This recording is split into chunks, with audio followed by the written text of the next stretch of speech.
পারবো না। درود شریف اللهم صل على سيدنا نبينا شفيعنا حبيبنا مولانا محمد صلى الله عليه وعلى آله وأصحابه وبارك وسلم. نحمد ونصلي على رسوله الكريم أما بعد فأعوذ بالله من الشيطان الرجيم بسم الله الرحمن الرحيم وأعدوا لهم ما استطعتم من قوة. আল্লাহ পাকের শুকর যে মাওলাই করিম আপনাকে আমাকে সুন্দর এক অনুষ্ঠানে উপস্থিত হওয়ার তৌফিক দান করছেন। শুকরিয়া তান সবাই বলি আলহামদুলিল্লাহ। যুব আন্দোলন কনভেনশন, যুব আন্দোলন আল্লাহ পাকের শুকর হাঁটি হাঁটি পা পা করে এখন তারা আর ছোট নয়, অনেক বড় হয়ে গেছে এবং আমাদের নেতৃবৃন্দ তো ইতিমধ্যেই আলোচনা করেছেন। তারা আপনাদের চেহারার দিকে তাকিয়ে ভাবতেছে আমি যদিও বুড়া হয়ে গেছি, আমাদের স্থানে যুবকরা চলে আসছে। কি কথা ঠিক না? যখন বৃদ্ধ বাবা দেখে তার ছেলে যোগ্য হয়েছে তখন বাবার কোনো আফসোস থাকে না যে না ঠিক আছে আমি চলে গেলে অসুবিধা নেই, আমার সব কিছু সংরক্ষিত হবে। আজকে আপনাদের চেহারাই প্রমাণ করে যে আলহামদুলিল্লাহ মুরব্বীরা একটু দুর্বল হলেও যুবকরা খুব শক্তিশালী হয়ে গেছে। এদেশে নাস্তিকরা তাদের গোড়াপত্তন করতে পারবে না, যাহা কিছু করেছে উপড়িয়ে ফেলা হবে ইনশাআল্লাহ। আসলে ভাই যুব আন্দোলন তো আসলে আন্দোলনের কাজটাই তো যুবকদের, নামই তো আন্দোলন। করবে কে? আন্দোলন করার জন্য প্রয়োজন শক্তির, আর শক্তি তো আপনাদের কাছে। যদি আপনারাই শক্তি প্রয়োগ না করেন আন্দোলন কি করবে? এর জন্য যুবকদেরকে সোচ্চার হতে হবে, সতর্ক হতে হবে, যোগ্যতা অর্জন করতে হবে, অনেক কিছু জানতে হবে, বিপ্লব করার পদ্ধতি প্রক্রিয়া, সমাজের অবস্থা, আমাদের করণীয়, এই বিষয়ে আলহামদুলিল্লাহ যথেষ্ট পরিমাণ আপনাদের জ্ঞান থাকতে হবে। সবচেয়ে মজার ব্যাপার হলো যুব আন্দোলনের যারা কর্মী বাহিনী আছেন এরা তো অনেক যোগ্যতা সম্পন্ন, কারণ এদের ভিত্তিটাই হলো সংগঠন। খাস করে ঈশা ছাত্র আন্দোলনের যারা প্রাক্তন ছাত্র এরাই অধিকাংশ যুব আন্দোলনে অংশগ্রহণ করে। আর ঈশা ছাত্র আন্দোলনের ভিত্তিটাই সংগঠন। তারা সংগঠন শিখতে শিখতে শিখতে শিখতে একটা পর্যায়ে চলে যায়। যেই অভিজ্ঞতাটা তাদের সুপ্ত ছিল, প্রয়োগ করার জায়গা ছিল না, কিন্তু যুব আন্দোলন আসার পরে তারা 100% সেটা প্রয়োগ করতে পারতেছে। কারণ ছাত্র আন্দোলনের মধ্যে একটা বাইন্ডিংস থাকে, উস্তাদদের বাইন্ডিংস থাকে, আর্থিক বাইন্ডিংস থাকে, বাপ মার বাইন্ডিংস থাকে, পরীক্ষা পড়াশোনা, অনেক কিছু বাইন্ডিংস থাকে। কিন্তু যুব আন্দোলন যখন চলে আসে তখন তারা নিজেরাই হয়ে যায়। অর্থ আমার কাছে, সময়ও আমার কাছে, প্রয়োগ আমার কাছে। কাজে যুব আন্দোলনের জন্য কাজটা করা যত সহজ, তার আগে এবং পরে লোকদের জন্য কাজটা করা এত সহজ না। যেমন ছাত্র জীবনে আমি তো এইমাত্রই বললাম, আবার একটু বুড়া জমানায় তখন শরীর ভালো লাগে না, শরীর ম্যাজমাজ করে, সময় নেই, ভীতি চলে আসছে। কিন্তু যুবকদের মধ্যে এগুলি কিছুই নেই। সেহেতু যুবকরা যেই সমাজের জাগ্রত হয় সেই সমাজ জাগ্রত হয়, আর যে সমাজের যুবকরা ঘুমিয়ে যায় গোটা সমাজটা ঘুমিয়ে যায়। যাই হোক, আজকে বাংলাদেশের প্রেক্ষাপট সম্পর্কে আমাদের প্রবীণ নেতা এটিএম হেমায়েত ভাই বলেছেন, কি বলবো, সব জায়গাতেই ঘা, ঔষধ লাগাবো কোন জায়গায়? আজকে আওয়ামী সরকার বাংলাদেশের সবচেয়ে বেশি ক্ষতি করছে, আদর্শ এবং নৈতিকতাকে জলাঞ্জলি দিয়েছে, ধ্বংস করে ফেলছে। এমন কোনো সেক্টর নাই যেই সেক্টরে আদর্শবান লোক এখন আছে বলে আমরা বলতে পারি। সমস্ত ডিপার্টমেন্টের অবস্থা কি দেখেন। আজকে সড়কের নিরাপত্তা নেই, যানজট। এই যানজটের মূল কারণ কি আপনারা জানেন? আজকে আমাদের আশরাফ আলী আকন সাহেব গতকালকে আসছেন কুমিল্লার থেকে, ড্রাইভার গালাগালি করতেছে। বলে কেন? বলে দেখেন স্যার, রাস্তার মধ্যে প্রশাসনের লোক ড্রাইভারদেরকে থামিয়ে থামিয়ে যদি চাঁদা নেয়, উৎকোষ নেয়, তাহলে একটা মিনিট করে, আধা মিনিট করেও একটা গাড়ি যদি থেমে যায়, তাহলে হাজার হাজার গাড়ির অবস্থা কি হয়? যানজট তারাই সৃষ্টি করছে। বাস্তবতাও তাই, আমার নিজের চোখে দেখছি, আমার নিজের চোখে এরকম যাইতেছি টঙ্গীর থেকে, ওখানে রেলগেট আছে, তা রেলগেটের দুইটা পার্ট, রাস্তার এই দিকে রেলগেটের আছে আটকাবার, এই দিকে আটকাবার ব্যবস্থা আছে।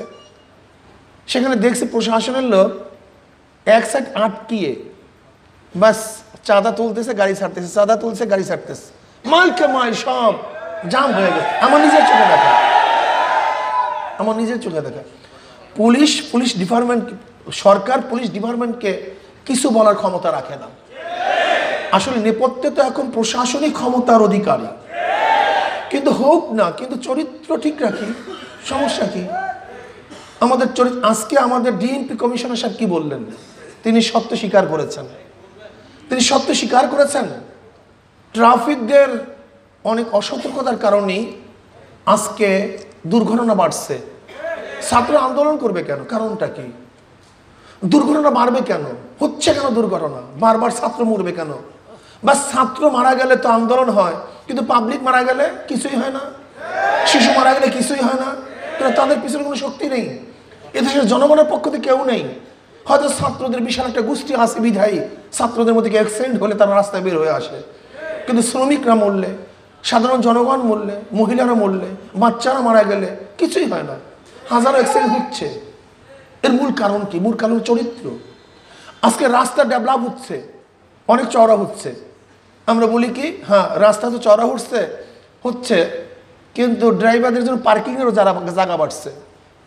রাস্তা যদি হয় 100 ফিট, তার মধ্যে দেখবেন 90 ফিট জায়গা পার্কিং করে আটকিয়ে রাখছে। সেটা পার্কিংয়ের আপনি গিয়া দেখেন এই গুলিস্তান, গিয়া দেখেন গুলিস্তানের অবস্থা কি, ওই যে গোলাপ শাহ মাজারের উপরে দেখেন, মতিঝিলের অবস্থা দেখেন, সেখানে 10% জায়গা তারা পার্কিং করে রাখছে। তা যানজট বন্ধ হবে কিভাবে? আসলে চরিত্রের অভাব। আজকে শ্রমিকদের অবস্থা ভালো কথা, ফুটপাথে কেউ কোনো হকার বসতে পারবে না, কিন্তু তাদের জন্য তো একটা ব্যবস্থা করা চাই। তাদের তো পেট পিট আছে, সংসার আছে। যেখানে ভারতের মতো ক্যালকাটার মতো জায়গায় ফুটপাথের 1/3 জায়গা ফুটপাথের হকারদের জন্য নির্ধারণ করেছে, আমরাও সুন্দরভাবে হকারদের জন্য ব্যবস্থা করি। যদি ব্যবস্থা করতে পারি তাহলে ইনশাআল্লাহ আমাদের সংকট দূরীভূত হবে। আজকে বেকারত্ব শুধু বাড়ছে, কমছে না। আমি মনে করি সবাইকে সরকারি চাকরি দিতে হবে, ব্যাপারটা এরকম না, বরং যুবকদের জন্য এমন কিছু পদ্ধতি প্রক্রিয়া গ্রহণ করা দরকার যেন যুবকরা নিজেদের উদ্যোগেও তাদের বেকারত্ব দূর করতে পারে। সেখানে আমরা সরকারিভাবে তাদের জন্য ডোনেশন করতে পারি, টাকা বরাদ্দ করতে পারি। সেখানে আমরা সুদ মুক্ত, বেনিফিট মুক্ত তাদেরকে আমরা কি করতে পারি? টাকা ইনভেস্ট করতে পারি। বলতে পারেন টাকা পাবো কোথায়? যেখানে বড় লোকরা হাজার হাজার কোটি টাকা আত্মসাৎ করতেছে, গিয়ে দেখেন সমস্ত ব্যাংকগুলি দৌলি হওয়ার পথে হাজার হাজার কোটি টাকা অনাদায়ী। যদি হাজার হাজার কোটি টাকা কিছু কিছু লোক ভক্ষণ করতে পারে, তাহলে আমি কেন 1 লক্ষ কোটি টাকা বা 99,000 কোটি টাকা যুবকদের জন্য বরাদ্দ করতে পারবো না? কারণটা কি? যেখানে বর্তমান অকার্যকারী এক নির্বাচন করতে গিয়ে যা নিজেরা খেলা করছে, এক ক্লাবের খেলোয়াড়রা ভাগ হয়ে আজকে তারা মাঠের মধ্যে খেলছে। আজকেও একই দলের লোক, কেউ নৌকা নিয়ে, কেউ স্বতন্ত্র হিসাবে, কেউ বা যেখানে উপজেলার নির্বাচনের কোনো নির্বাচনই নাই, আছে শুধু ভাইস চেয়ারম্যান, সংরক্ষিত আসনের চেয়ারম্যান, অথচ আগেই সিলেকশন হয়ে গেছে উপজেলা চেয়ারম্যান। সেখানে দেখা যায় নির্বাচন করতে গিয়ে হাজার হাজার লক্ষ লক্ষ কোটি কোটি টাকা বাংলাদেশের বরাদ্দ হচ্ছে।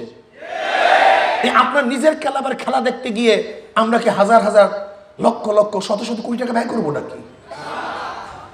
যেখানে বেকার হাজারো যুবক আমাদের দেশে আছে, তাদের জন্য বরাদ্দ করেন। তাদের জন্য বরাদ্দ করি, তাহলে বেকারের সমস্যা সমাধান হবে বলে আমি মনে করি। ডাকসু নির্বাচন এদেশের ছাত্র সমাজ সহ এদেশের জ্ঞানী গুণীরা ভাবছিল যেহেতু সর্বোচ্চ বিদ্যাপীঠে নির্বাচন হবে, হয়তোবা বাহিরের নির্বাচনগুলি সুষ্ঠু না হলেও, নিরপেক্ষ না হলেও ডাকসু নির্বাচন নিরপেক্ষ হবে বলে অনেকেই ধারণা করছে। কিন্তু আজকে আসার শেষ কাফিনের মধ্যে প্যারাগ লাগছে, যেখানে সর্বোচ্চ বিদ্যাপীঠ তারা সুষ্ঠু সুন্দর গ্রহণযোগ্য একটা নির্বাচন বাংলাদেশের মানুষকে উপহার দিতে পারেনি। দুঃখের বিষয়, মানুষ কোথায় যাবে, কি অবস্থায় থাকবে? আজকে বিশ্বব্যাপী মুসলমানদের উপরে যে নির্যাতন চলছে, নিপীড়ন চলছে, দেখেন নিউজিল্যান্ডে আজকে খ্রিস্টান সন্ত্রাসী জঙ্গি মুসলমানদের আক্রমণ করেছে নির্বিচারে, 50-এর উপরে মুসলমানদের হত্যা করেছে, শহীদ করেছে, অথচ সেই পাশ্চাত্য মিডিয়াগুলি তাদেরকে সন্ত্রাস এবং জঙ্গিবাদ বলতে পারে নাই। কেউ বলছে বন্দুকধারী, কেউ বলছে তার মাথা নষ্ট, বিভিন্ন কথা বলছে, কিন্তু ওরা সন্ত্রাস, ওরা জঙ্গিবাদ, টেরোরিস্ট, এই কথা তারা স্বীকার করে নেই। আমরা বলবো নিউজিল্যান্ডে যে ব্যক্তি মুসলমানদেরকে শহীদ করেছে, হত্যা করেছে, ওই গোষ্ঠী, ওই জাতি যদি নিজেরা তাকে সন্ত্রাসী না বলে, তাহলে আমরা বলবো ওই জাতিটাই সন্ত্রাসী, ওই জাতিটাই টেররিস্ট। আর যদি তারা বলে না এটা আমরা দায় দায়িত্ব নেব না, বরং এই দায় দায়িত্ব ব্যক্তি নিবে, তাহলে সেইটাও বলেন যে ওই ব্যক্তি সন্ত্রাস, ওই ব্যক্তি টেররিস্ট, ওই ব্যক্তি জঙ্গি। আজকে গোটা দুনিয়ার মধ্যে মুসলিমদের উপরে নির্যাতন চলছে, এর উত্তরণের পথ কি? কতদিন মার খাবো, কতদিন মাথা নত করবো? যুবকদেরকে জাগ্রত হতে হবে ইনশাআল্লাহ। আজকে হোক কালকে হোক, এর বিরুদ্ধে আমাদেরকে আন্দোলন সংগ্রামে ঝাঁপিয়ে পড়তেই হবে ইনশাআল্লাহ। আজকে সুদ ভিত্তিক অর্থনীতি, আজকে দেখেন বাংলাদেশে যে অর্থনীতি চলতেছে, এই অর্থনীতি যদি চলতে থাকে তাহলে ধনী ধনী হবে, গরিব গরিব হবে। কেমন? আজকে ওই ব্যক্তিকে ব্যাংক লোন দিবে যেই ব্যক্তির আগের থেকে আসে, যেমন 1 লক্ষ টাকা কাকে দিবে? যার 1 লক্ষ টাকা আগের থেকে আসে। তার আগের থেকে 1 লক্ষ টাকা আসছিল, এখন 1 লক্ষ টাকা দিছে, তার লোন মাপ, তার সুদ মাপ। তাহলে ধনী 4 বার ধনী হয়, আগের থেকে আসে, ব্যাংকটাকে দিছে, তারই লোন মাফ হয়, তারই সুদ মাফ হয়। আর গরিবের পেটের মধ্যে 4-5টা লাথি, আগের থেকে ছিল না 1 লাথি, ব্যাংক থেকে দেয় নাই 2 লাথি, তার ঋণ মাফ হয় না 3 লাথি, তার সুদ মাফ হয় না 4 লাথি। আর যেই বড়লোকদের টাকা মাফ করা হয়েছে, ওই টাকা তো বড়লোকের না, বাংলাদেশের। যদি ব্যাংকের মধ্যে সেই টাকা থাকতো, আমি বাংলাদেশের নাগরিক হিসাবে তারও একটা অংশীদারি ছিলাম। কাজে বড়লোকদের টাকা মাফ করার কারণে গরিবদের পেটের মধ্যে আর 1 লাথি, 5 লাথি। গরিবরা আগের থেকে ছিল না, ব্যাংক তাকে দেয় নাই, তার সুদ মাফ হয় নাই, ঋণ মাফ হয় নাই, মাফ করছে বড় লোকদের। কাজী গরিবের পেটে 5 লাথি আর বড় লোকদেরকে 4 বোনাস। এই অর্থনীতি চলতে দেয়া যায় না। এখানে ইসলামী অর্থনীতি অবশ্যই জারি করতে হবে। ইসলামী অর্থনীতি কি? বড় লোক তুমি কামাই করবা, তোমার মালের মধ্যে অবশ্যই গরিবের 2.5% অর্থ থাকতে হবে। আজকে বাংলাদেশের যেই পরিমাণে টাকা মজুদ আছে, তাতে আমরা দেখছি প্রায় প্রতি বছর হাজার হাজার হাজার হাজার কোটি টাকা জাকাত আসে, যেটা সম্পূর্ণ গরিবদের। যদি আজকে ওই টাকাগুলি শুধু গরিবদের জন্য বরাদ্দ করতে পারতাম, তাহলে আমি বিশ্বাস করি আগামী 5-10 বছর পরে বাংলাদেশে একজনও গরিব খুঁজে পাওয়া যাইত না। উদাহরণস্বরূপ ওমর ইবনে খাত্তাব রাদিয়াল্লাহু জামানায় ইসলামী হুকুমাত অনুযায়ী জাকাত প্রথা এবং ইসলামিক অর্থনীতি চালু হওয়ার কারণে দাঁড়ে দাঁড়ে জাকাত নিয়ে ঘুরছে, কিন্তু এক ব্যক্তিকে জাকাত দিবে এরকম কোনো ব্যক্তি পাওয়া যায়নি। আমি চ্যালেঞ্জ দিলাম, ইসলামী অর্থনীতি আজকে বাংলাদেশে কায়েম করা হোক, আগামী 5-10 বছরের মধ্যে একজন ব্যক্তি বাংলাদেশে গরিব থাকবে না, সব দরিদ্র সীমার উপরে চলে যাবে। এইগুলি করার জন্য দরকার আন্দোলন, এইগুলি করার জন্য দরকার সংগ্রাম, এই সংগ্রাম করার জন্য দরকার পাওয়ার, একটা শক্তি। সেই শক্তিওয়ালা লোকগুলি আমার সামনে উপস্থিত অবস্থায় আছে। কি বলা ঠিক না? আজকে যদি ইনশাআল্লাহ যুব আন্দোলন বাংলাদেশে জাগ্রত হয়, যেরকম বাঘে হুঙ্কার মারলে শ্রীগাল পালিয়ে যায়, যুবকরা হুঙ্কার মারলে সমস্ত সন্ত্রাসীরা পালিয়ে যাবে, অপশক্তিরা বাংলাদেশ থেকে পালিয়ে যাবে ইনশাআল্লাহ। যুব আন্দোলন আমাদের আশার আলো, এটা বাস্তব কথা। ইসলামী আন্দোলনের সবচেয়ে এক জায়গায় দুর্বল ছিল, সে নেতৃত্ব। আজকে সকল পর্যায়ে নেতৃত্ব সৃষ্টি করার যে একটা কাফেলা সৃষ্টি হয়েছে, আমি বিশ্বাস করি সেই ত্রুটি আমরা দেখব না, সেই ত্রুটি থাকবে না। শূন্যস্থান যুব আন্দোলন পূর্ণ করবে। পাড়ায় পাড়ায়, ওয়ার্ডে ওয়ার্ডে, ইউনিয়নে, থানায়, জেলায় যখন নেতৃত্ব সৃষ্টি হয়ে যাবে, তখন এদেশে গণ আন্দোলন হবে, গণ বিপ্লব হবে। আর গণ বিপ্লবের মাধ্যমে যত অন্যায় অবিচার আছে সব ভেসে যাবে ইনশাআল্লাহ। কি রাজি আছেন ইনশাআল্লাহ? আজকের থেকে যুব আন্দোলনের শপথ গ্রহণ করতে হবে। আজকে যারা বিপদগামী যুবক, তাদের কাছে যেতে হবে। ও গাঁজা শিবি, ও ইয়াবা শিবি না, এই ঘৃণা করলে চলবে না। যুব আন্দোলন তো রোগীর কাছেই যাবে, যারা রোগ মুক্ত তাদের কাছে যে লাভ নাকি যুব আন্দোলনে। যুব আন্দোলন তো বিপদগামী যুবকদেরকে হেদায়েত করার জন্য, তাদেরকে সৎ পথে পরিচালনা করার জন্য সৃষ্টি করা হয়েছে। যুব আন্দোলনের নেতাদের জন্য রেস্ট্রিকশন আছে, কিন্তু কর্মী এবং অনুসারী সমর্থন হওয়ার জন্য কোনো রেস্ট্রিকশন নাই। আপনাদেরকে অবশ্যই সব ধরনের যুবকদের কাছে গিয়ে দাওয়াত দিতে হবে। ও মদের আসরে আছে, সেখানে গিয়ে দাওয়াত দিবেন। ও গাঁজাশিবি অবস্থা আছে, সেখানে গিয়ে দাওয়াত দিতে হবে। ও চাঁদারত অবস্থা আছে, সেখানে গিয়ে দাওয়াত দিতে হবে। আমরা দাওয়াত দিয়ে যখন যুবকদেরকে ভালো পথে পরিচালিত করতে পারবো, আর যুবকরা যখন ভালো হয়ে যাবে, তখন দেশটা ভালো হয়ে যাবে। আল্লাহ পাক রব্বুল আলামিন যুবকদের মাধ্যমে গোটা দেশের মধ্যে নতুন এক আন্দোলনের সৃষ্টি করে বিপ্লব ঘটাবার, ইসলামী বিপ্লব ঘটাবার তৌফিক আল্লাহ পাক দান করেন। ওমা আলাইনা ইল্লাল বালাগ। আসসালামু আলাইকুম ওয়া রাহমাতুল্লাহ।